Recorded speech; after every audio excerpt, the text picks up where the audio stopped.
Assalamualaikum warahmatullahi wabarakatuh, ibu ayah dan tuan-tuan yang puan yang dikasihi sekalian. Sekarang dah masuk musim cuti sekolah.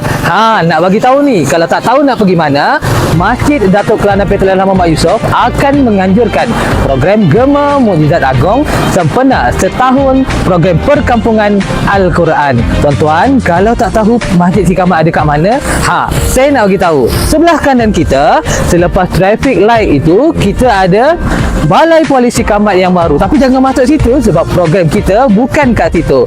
Kalau mereka yang bergerak dari arah Seremban sana. Tapi kalau tuan-tuan bergerak daripada Lebuh Raya Lekas dari Jalan Temyang, tuan-tuan akan jumpa BHP Petrol sebagai landmark utama. Jadi tuan-tuan, jangan lupa untuk kita bersama-sama dengan program ini pada 27 hari bulan tau. 27. Jangan lupa. Tuan-tuan ibu ayah, program ini bukan program untuk orang Seremban je tau. Orang luar pun mari datang. Tapi jangan datang seorang. Kalau boleh datang bersama dengan keluarga. Tak boleh datang dengan keluarga, datang dengan jiran pun boleh. Tak boleh dengan jiran, datang dengan rakan sekerja pun apa salahnya. Jadi jom sama-sama kita meriahkan program ini.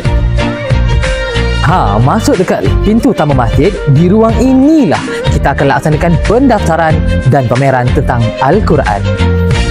Sejuk dan selesanya masjid ni. Di ruangan inilah kita akan laksanakan tadarus Al-Quran, tausiah, khatam Al-Quran serta tadabbur perdana. 1, 2, 3. Alamak, program kita dah tak sampai seminggu lagi. Pada mereka yang belum berdaftar, jangan lupa untuk daftar dekat link ni. Tapi kalau tak boleh nak daftar, WhatsApp je nombor yang ada kat sini.